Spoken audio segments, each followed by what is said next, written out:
Oke, Assalamualaikum warahmatullahi wabarakatuh. Mohon maaf tadi ada terkendala jaringan, oleh karenanya saya akan rekam video penjelasan terkait faktor internal dan eksternal atas gaya berbahasa.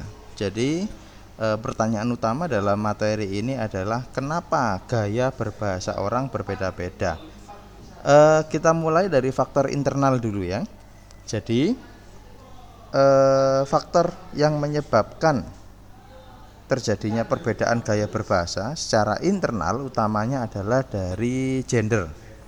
Nah, secara harfiah ya, secara natural manusia dibedakan atas gender laki-laki dan perempuan. Meskipun pada saat ini ada banyak macam-macam jenis gender ya, gender lain selain laki-laki dan perempuan itu diadakan ya, sekarang menjadi ada gender lain, tetapi yang utamanya dan yang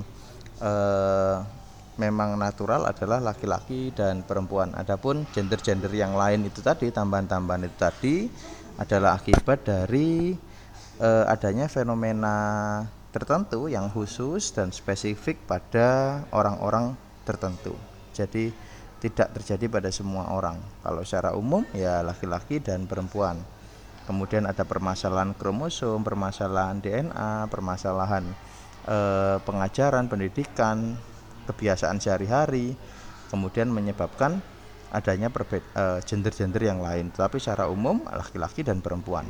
Nah, juga secara umum dan normalnya laki-laki dan perempuan ini menyebabkan warna suara yang berbeda. Jadi ada warna suara laki-laki dan warna suara perempuan. Bagaimana perbedaannya?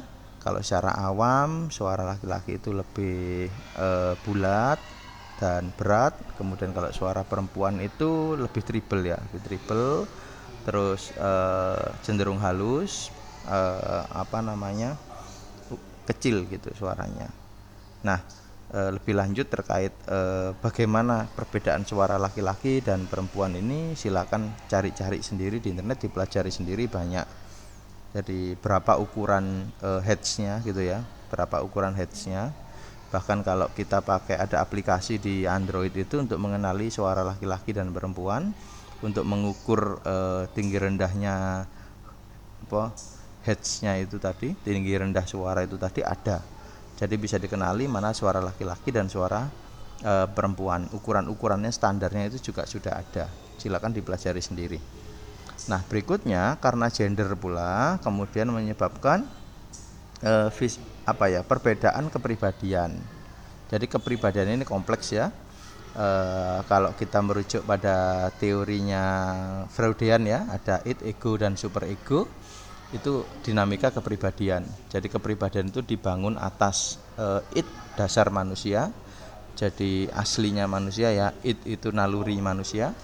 Kemudian superego itu bentuk-bentuk hasil pembelajaran terhadap norma-norma atau hasil-hasil belajar atau hasil tekanan sosial atau hasil impact dari pengaruh sosial yang masuk ke dalam diri, yang terinternalisasi dalam diri manusia, itu namanya superego.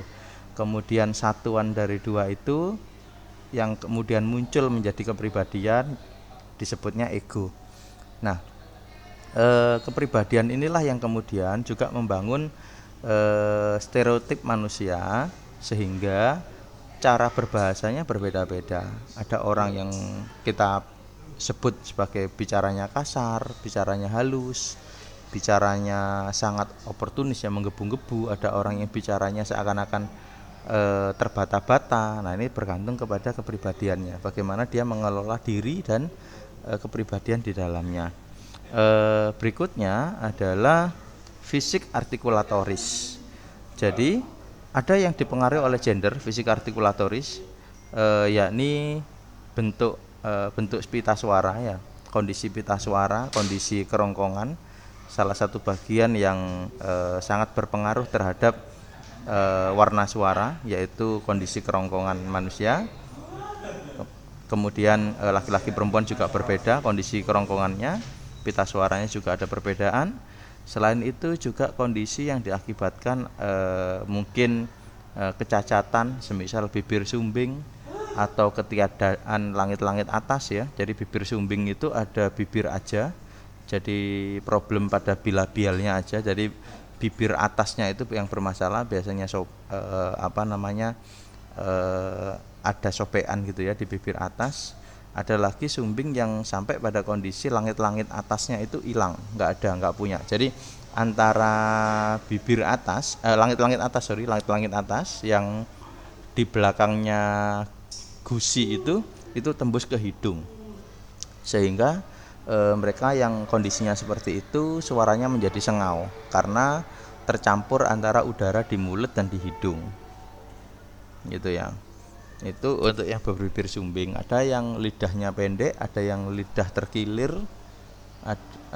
kemudian ada yang orang dengan kondisi tanpa gigi, semisal gigi atas atau gusinya bermasalah, mereka akan susah menyebutkan huruf S, gitu ya.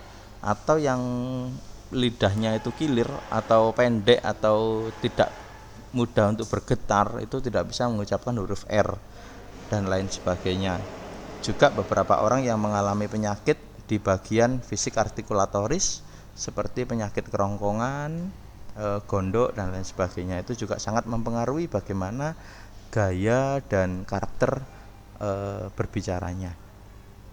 Nah, tiga ini yang menurut saya menjadi hal yang menjadi ciri utama dari orang berbahasa secara internal. Jadi tidak hal-hal yang tidak bisa dihindari atau memang bisa jadi secara alamiah jadinya seperti itu. Nah, berikutnya adalah faktor self branding. Faktor self branding ini adalah faktor yang diakibatkan oleh pilihan seseorang ya. Jadi setiap orang punya pilihan terhadap bagaimana dia akan bergaya bicara. Jadi ada orang yang ingin mengedepankan kesukuannya, saya orang Batak, saya orang Manado. Dengan pilihan tersebut maka dia akan menciptakan bahasa yang berkarakter kedaerahan seperti itu. Atau ada orang yang malu kalau berbicara bahasa daerahnya, akhirnya dia mengangkat bahasa Nusantara atau bahasa Indonesia untuk menjadi ciri khasnya. Nah, ini self branding. Jadi setiap orang memiliki tujuan-tujuan brandingnya. Berikutnya yang terakhir dari faktor internal adalah tujuan komunikasi. Setiap orang dalam bercakap-cakap itu punya tujuan, punya target apa yang ingin dia capai. Semisal orang yang berbicara juga sekaligus ingin mempengaruhi, contohnya sales gitu ya, maka dia akan cenderung menggunakan bahasa-bahasa ajakan, pertanyaan-pertanyaan yang mencoba untuk menarik perhatian lawan bicara, pernyataan-pernyataan yang berusaha meyakinkan, itu akan dia pakai.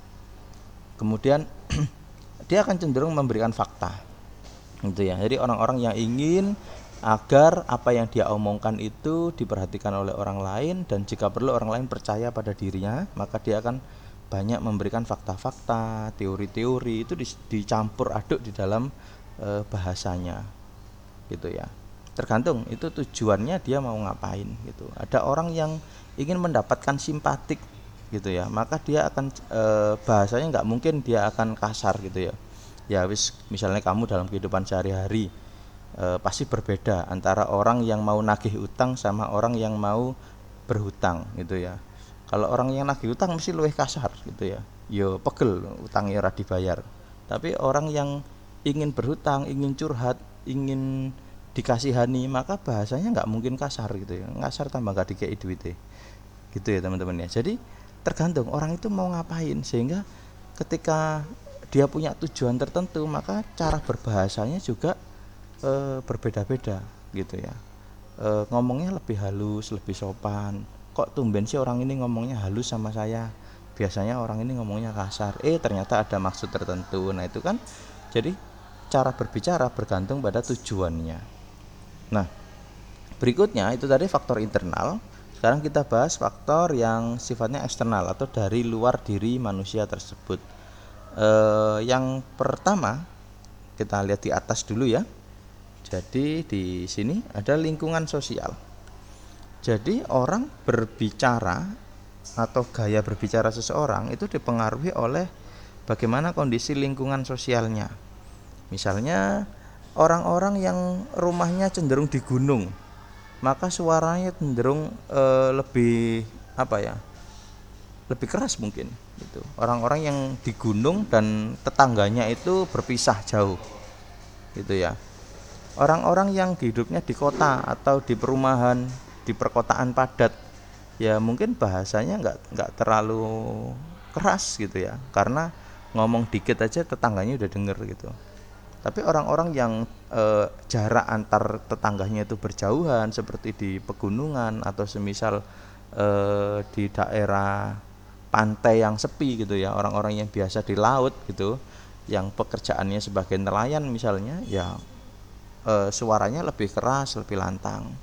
Orang-orang yang hidup di lingkungan yang keras seperti orang-orang yang bekerjanya itu tadi di di terminal, orang-orang yang kerja di pasar, itu suaranya lebih keras, lebih kasar, pilihan-pilihan katanya lebih kasar.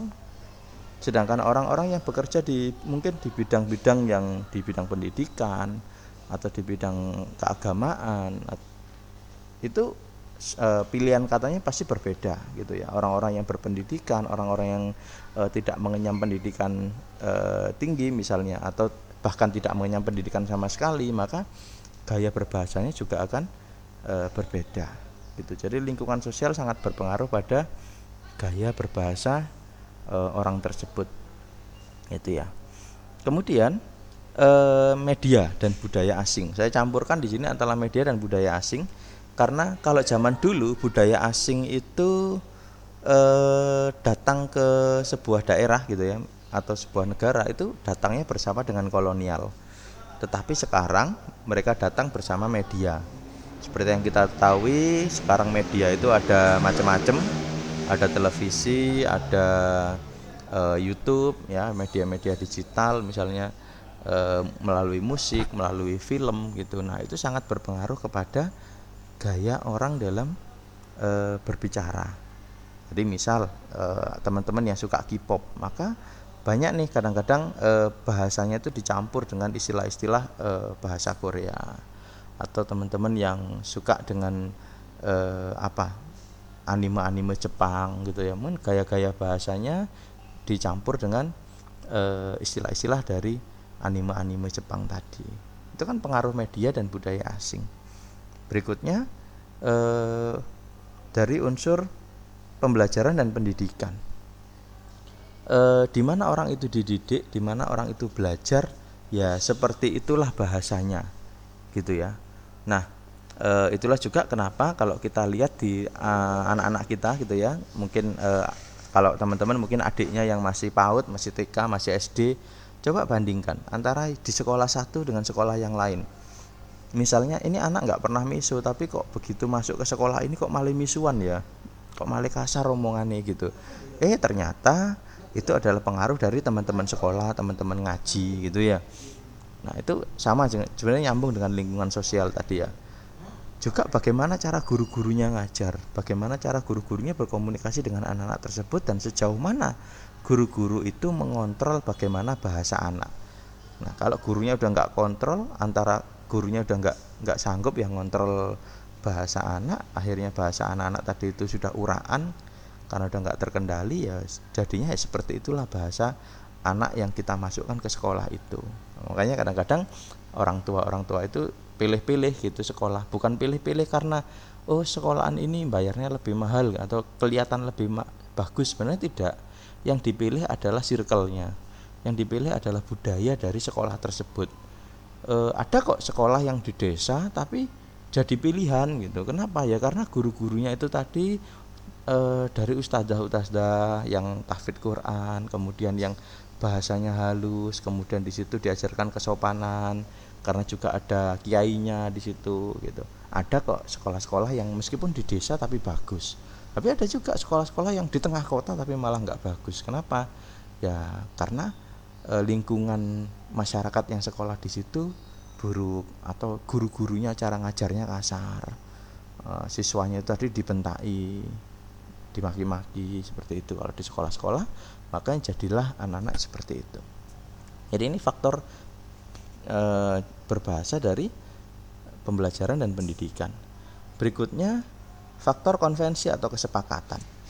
Seperti bahasa Indonesia misalnya, bahasa Indonesia diambil dari konvensi atau kesepakatan masyarakat Indonesia untuk menggunakan satu bahasa yang berlaku di seluruh Nusantara, yaitu bahasa Indonesia. Nah, ini menjadi sebuah konvensi dari masyarakat Indonesia yang kemudian kalau masyarakat Indonesia tidak bisa berbahasa Indonesia, ya berarti bukan masyarakat Indonesia. Anggapannya seperti itu, karena kalau mau dianggap sebagai masyarakat Indonesia, ya salah satu salah satu syarat utamanya ya bisa berbahasa Indonesia, itu syarat utamanya gitu ya. Dan itu konvensi, dan sesuatu yang yang menjadi konvensi itu adalah sesuatu yang disepakati secara umum. Nah, terkait gaya berbahasa, semisal ada orang yang kok di dalam forum resmi, misalnya di dalam rapat atau di dalam diskusi akademik kok menggunakan bahasa Jawa, nah berarti orang ini tidak memahami konvensi. Orang ini mengkhianati konvensi dalam rapat tersebut, dalam lingkungan tersebut, bahwa konvensi kita itu bahasa Indonesia, gunakan bahasa Indonesia yang baik dan benar, bahasa Indonesia yang sopan.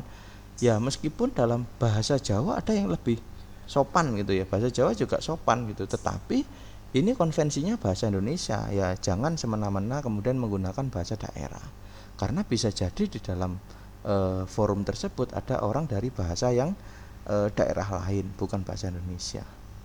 Jadi kalau sampai ada temen misalnya, wong ini forum akademik kok ngomong pakai bahasa Jawa atau pakai bahasa Madura, berarti dia dengan sengaja menghindari konvensi itu. Gitu. Berikutnya aturan pemerintah. Jadi pilihan orang dalam berbahasa, dalam bergaya bahasa juga adanya aturan pemerintah. Nyambung dengan konvensi tadi, aturan pemerintah ini berdasarkan konvensi. Jadi ketika orang sudah menyepakati pakai bahasa Indonesia, aturannya juga diberlakukan bahwa bahasa Indonesia adalah bahasa pengantar yang diberlakukan dalam konteks masyarakat di Indonesia, khususnya dalam konteks akademik dan konteks formal, dan itu ada undang-undangnya gitu ya. Makanya ketika kita forum-forum nasional, misalnya seminar, maka diwajibkan menggunakan bahasa Indonesia. Ya sayangnya sih sekarang rata-rata ya konferensi itu kebanyakan kemudian menggunakan bahasa Inggris, karena juga ada konferensi internasional. Padahal sebenarnya kalaupun itu konferensi internasional tapi diadakan di Indonesia, ya sah-sah saja ketika menggunakan bahasa Indonesia. Yang tidak sah adalah menggunakan bahasa daerah, itu nggak boleh. Jadi ketika ada konferensi internasional, maka aturannya gunakanlah bahasa yang digunakan di negara dilaksanakannya konferensi, yang pertama. Yang kedua, gunakanlah bahasa internasional, yaitu bahasa Inggris, atau setidaknya bahasa yang dipakai oleh anggota konferensi.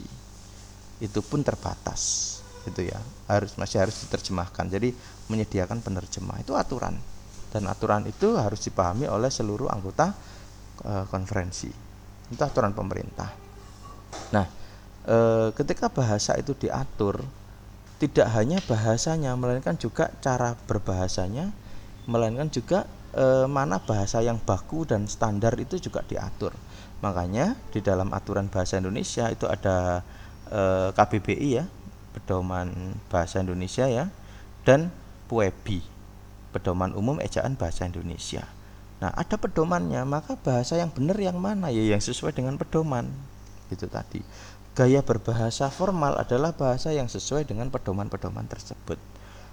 Berikutnya, selain aturan pemerintah, gaya berbahasa juga agaknya dipengaruhi oleh tradisi lokal. Nah, ini yang kemudian menyebabkan adanya dinamika, perubahan-perubahan, lompatan-lompatan bahasa, atau kalau dalam ilmu pragmatik disebutnya dengan alih dan campur kode, ini masuk ke dalam tradisi lokal. Jadi misal meskipun itu perbincangan nasional ya, atau perbincangan yang formal, tetapi berhubung di dalamnya itu kebanyakan orang Jawa, maka banyak juga interferensi dari bahasa Jawa. Terus juga di dalam bahasa tradisi itu tadi, bahasa daerah tadi juga ada standarnya. Bahasa Jawa punya standar, bahasa Madura punya standar, ada bahasa yang halus, ada yang kasar, ada yang tengahan gitu ya. Jadi ada aturan-aturannya dan itu berlaku secara tradisional, meskipun biasanya juga mempengaruhi ketika dalam ranah yang lebih formal. Nah, berikutnya secara eksternal orang berbahasa juga dipengaruhi dari mitra wicaranya. Nah, ini bisa kita pelajari dalam teori akomodasi. Semisal kita orang Indonesia bagian barat ya, orang Jawa lah, kita orang Jawa. Kemudian kita bicara dengan orang Madura, atau yang agak berbeda banget itu orang Jawa Tengah bicara dengan orang Madura. Nah, tinggal nanti siapa yang lebih kuat untuk mempengaruhi, apakah dari Maduranya apa Jawanya, sehingga tanpa disadari orang dalam bahasa Jawa atau bahasa Madura ini akan berpindah gaya ke gaya bahasa lawan bicaranya. Ini bisa terjadi karena secara alamiah orang yang bicara atau berkomunikasi itu akan melakukan akomodasi terhadap lawan bicara. Orang akan mencoba untuk menyesuaikan dengan lawan bicaranya. Nah, biasanya itu orang Jawa yang cenderung menyesuaikan dengan gaya bahasa orang di luar Jawa, karena orang Jawa itu dominan sekali ya. Kemudian kalau ada orang dari luar Jawa, maka dia akan sukarela untuk beralih gaya berbahasanya, itu biasanya. Atau tergantung nanti mitra yang sering banyak ngomong siapa dan yang butuh siapa, gitu ya. Kadang-kadang kalau kita banyak butuh ngobrol dengan orang yang lawan bicara, maka kita akan menyesuaikan dengan gaya bahasa mereka agar mereka merasa lebih nyaman untuk ngomong dengan kita. Nah, berikutnya yang berpengaruh dari eksternal adalah sarana komunikasi. Ada bicara langsung, ada chatting, ada telepon. Nah, gaya bicara dari masing-masing ini berbeda. Jangan dibayangkan orang chatting seperti orang telepon, karena bahasa tulis itu berbeda dengan bahasa lisan, dan ini yang seringkali menyebabkan salah paham.